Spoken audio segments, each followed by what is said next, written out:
It feels like the right moment to kind of speak about Smilla Sundell and Allycia Rodrigues, that fight, and kind of what your take is on, I mean, because Alicia's coming up in weight, isn't she?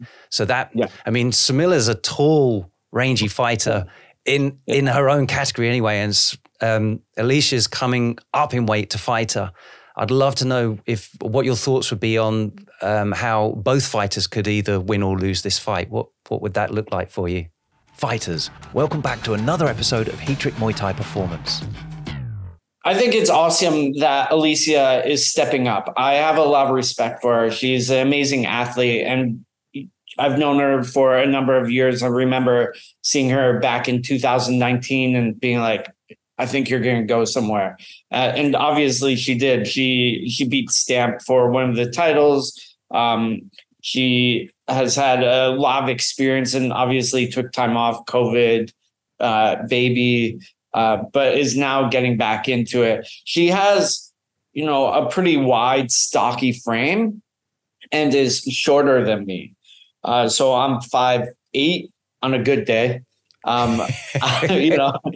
Some people might say I'm 5'7" and 9'8", 9'10" or so, but I'm 5'8".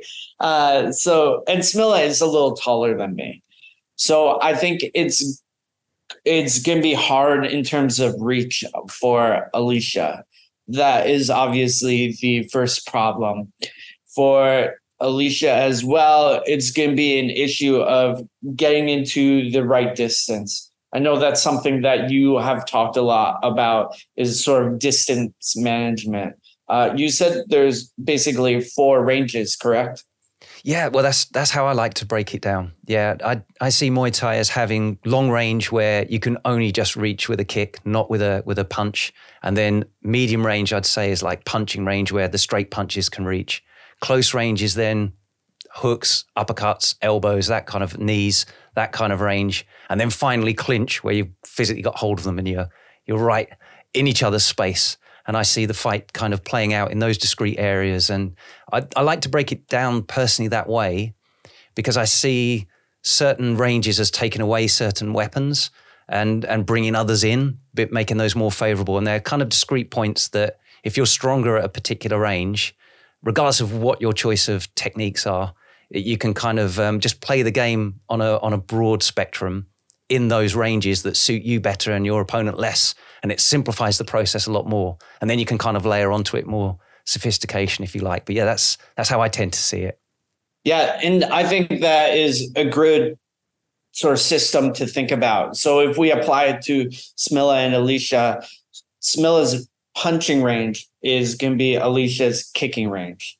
Yeah. And Smilla's kicking range is going to be pretty far for Allycia. That's like her normal non-exchange range. Smilla's mid-range would probably be her long knees. And that is, that's still around Alicia's punching range. So like you punch and you eat a knee, and it might hit Smilla, or it might not if she does a little bit of a lean back as she knees. And then the close range, there I think Smilla will be able to drop down into the clinch and just hover over her, similar to someone like Diesel Noy would hover over one of his opponents.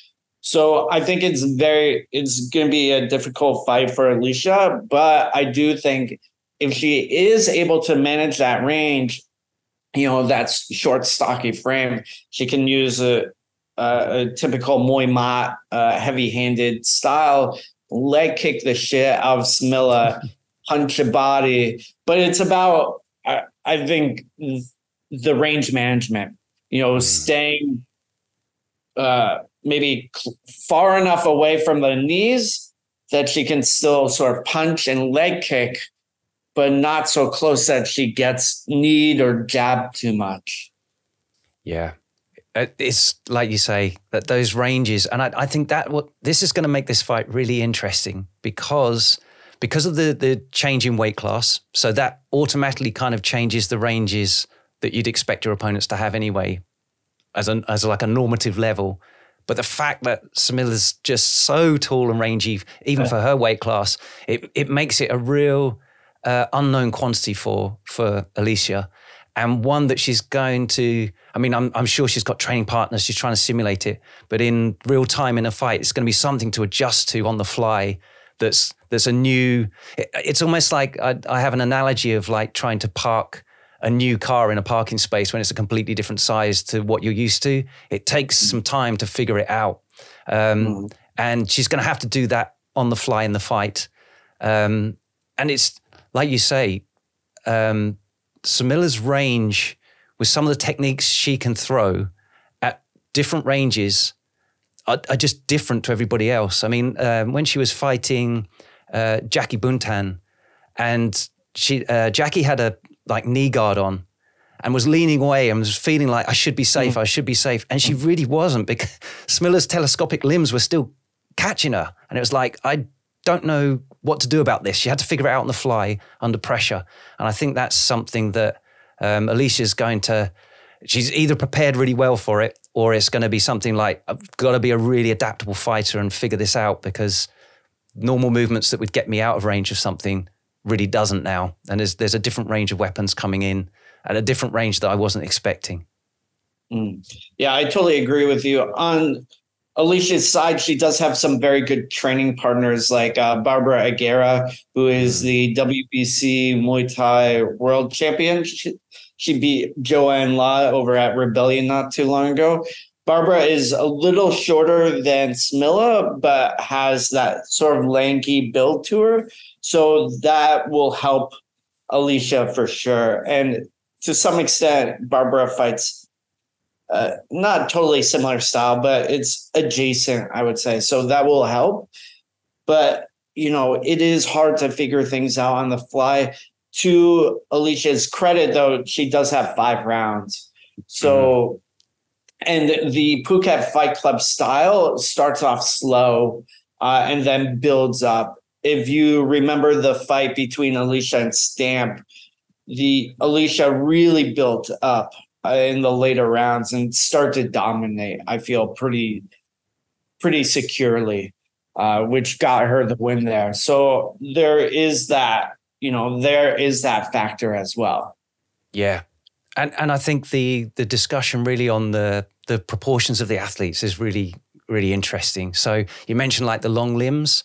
I look at it as like a strength and conditioning coach, the athletic performance side of it, and long-term athlete development, and how different stages of development for both male and female fighters. And you can tell actually when fighters were earlier developers or late developers, it affects their torso to limb lengths. So, for example, Allycia, she's got relatively short limbs compared to her torso.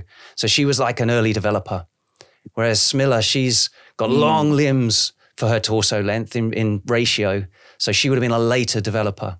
And in terms of coordination and development, someone who's gone through puberty kind of earlier and had their body change size on them less tends to be better coordinated and finds balance and that easier than someone who's gone through a massive growth spurt and literally, every day they woke up and their kind of limbs were touching a different range of motion. Their arms were longer than yesterday, and you've got to recalibrate and figure out again how do I park this car? It's bigger than yesterday, and it makes coordination a lot more challenging. And also with Smilla being younger, there's all those like you say about the repetitions. So it's repetitions with your frame and your balance, and so I see Allycia as potentially, especially because she's come up in weight class, she's already a muscular kind of fighter. She's going to put on some more lean mass, I'm sure, to make weight for this. No, it won't be unproductive fat mass she's put on. So she's going to be stronger and solid. Lower center of gravity for balance and stability, very good coordination. Whereas Smilla, she's a higher center of gravity, a bit more easy to topple over. Potentially that could be somewhere as well that Allycia could find. She might have to go through the kill zone in ranges, if you like, where I can't quite reach. It's like, but when she gets in close, she might find even, for example, that, like you're saying about chopping the legs and perhaps battering the body to reach the head and all that kind of stuff. But I think even the opportunity to catch Smilla's leg and upend her, or just unbalance her and perhaps throw her off mentally that way as well, if she's continually having to pick herself up. That could be quite a challenge as well. So I think it's going to be a really interesting fight to watch. Yeah, I think it will be good. You know, while I am sort of harping or talking a lot about Alicia's strengths and the possibilities, I do think that Smilla is the favorite in this fight. You know, for me, my feeling is like probably 70% win. But, you know, the small gloves, and Allycia is no tomato can. Anything can happen. But I do think I'm pretty confident in Smilla's abilities and her past performances that she's going to be able to probably dominate this fight. You know, when she fought Jackie, it looked like a killing spree. She murdered Jackie, and to be honest, it's a real testament to Jackie's toughness that she was able to, you know, accept that barrage of jabs to the face. And I was like, oh no, stop, don't, no more. Thanks for listening. If you found this valuable, please like, subscribe, and share with someone else it could help too. Please give the podcast a review or comment below. We'd love to hear from you. As always, you can visit heatrick.com for more Muay Thai performance podcasts, videos, articles, and guides. Catch you next time.